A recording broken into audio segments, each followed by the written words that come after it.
ఆరోగ్యంగా ఉండు. నువ్వు బెంగ గట్టి పెట్టుకోకుండా జాగ్రత్తగా ఆరోగ్యంగా ఉండు. పండగ ముందు కనిపించు, నీకు డబ్బులు చీరలు ఇచ్చేస్తాను. ఓకేనా? పాప వస్తుంది పండగకి.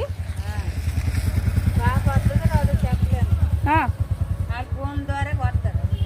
ఎలాగా రమ్మని కన్నూరు పిలిచేస్తే వస్తారు. మేము లేదా నాన్న మేమందరం అక్కడ ఉండాలి. అప్పుడు రమ్మని ఫోన్ చేస్తే వస్తారు. అంటే వాళ్ళ నాన్న మీరు అంటే మీ ఆయన మీరు కలిసి ఉంటే పిల్లలు వస్తామంటున్నారు, లేకపోతే రారు పిల్లలు. ఎక్కడ పెడతారు పండగ చేసుకుంటున్నారు. ఓకే ఓకే సరే అయితే నువ్వు జాగ్రత్త, తిండి జాగ్రత్తగా వెళ్ళు. నువ్వు పండగ ముందు రా, క్రిస్మస్ ముందు వస్తే నీకు ఇచ్చేస్తాను నేను. సరే అయితే జాగ్రత్త. Okay bye. ఇంటికి ఏది? అది మంది కాదు, వేరే వాళ్ళ ఇల్లు, కొత్త ఇల్లు అది. కట్టుకుంటున్నారు మన పక్కనున్న నైబర్స్ కట్టుకుంటున్నారు. సరే